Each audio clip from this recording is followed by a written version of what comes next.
Good morning, world. Joe Tom White, Johnny Stevens, and this young lady here is Jordan Davis. Good morning. Good morning. You are fixed to be what classification is next year in high school? Sophomore. A sophomore at Midway ISD. Midway, okay. Now your mom and daddy are involved in education as well. Yes. Your mom's at City View as a vice principal? Yes. And your dad is vocational ag instructor at Wichita Falls ISD? Yes. You get plenty of education then, don't you? It's where you want to. Just talk about it anytime. Around the breakfast table or whatever. Yes. Tell us about this buckle you just brought in. This is from the Texas Ranch Brigade. My herd won the top herd out of, we had trivia at night and ranch games, all of our projects, which is our board in front of me. And so we won the most out of all those and got this. You just got back just about a week ago, right? Friday, yes. Now your brother was a week or two ahead of you, but he was in the quail brigade. Yes. What's the difference? He learned more about quail. I was learning about ranching and cattle management. Very, very good. Where does this take place? Coleman, Texas. Okay, very, very good.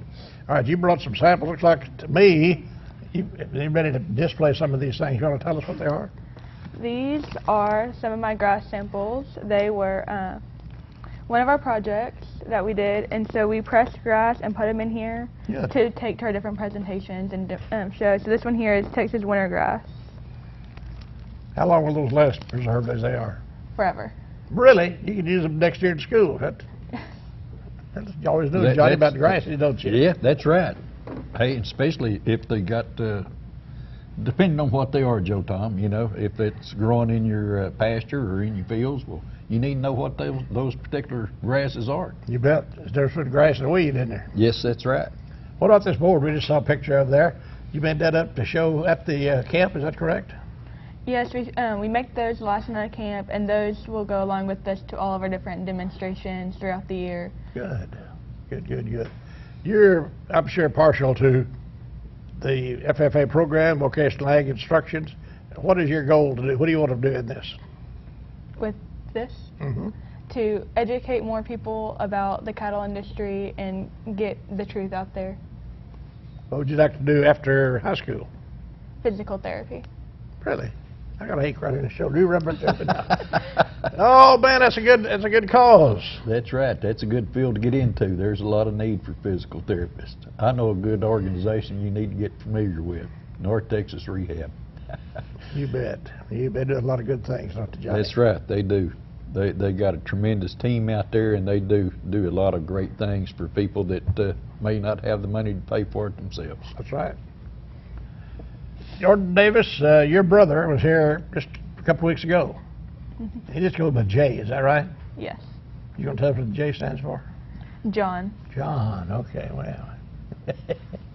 Your dad was in, and your mom, I met them last week, but we didn't get either of them on the air, but we're gonna do that this morning with one of them anyway, okay? Okay. He's gonna bring in 3 running mates. Do you know we got 4 vocational ag instructors in Wichita Falls this year? I didn't know that, Joe Tom, but that's good to know. Back when I started in radio, we didn't have any. I mean, we didn't have FFA, didn't have vocational ag in this town. And some people in the Kiwanis Club put the money together to build the building out at Ryder High School. Yeah. And that's when it all started many, many years ago. And Benny Clark was the first ag instructor. Mike Campbell followed him. And then here we go today with 4 full-time ag instructors. Have you ever had an interest maybe in teaching vocational ag? No. Don't want to? Had enough of that at home? Yes. What have we not touched on here that you'd like to before we go? Nothing. You had a good time? Yes, I did. Would you recommend it to other youngsters? Yes. How do they find out more about it? Go to the Texas Brigade website, which is texomashomepage.com, and you can find out. There's 6 different camps that you can go to, so you can pick between those and apply. And at this one, only 24 people get in, but it depends on the camp. All right. We'll be back in a minute with your dad and 3 running mates, okay? He and one young lady, they're not new to this, but the other 2 are, so we're going to find out all about them, find out their little horsepower, okay? Weather's next, though. Don't touch that dial.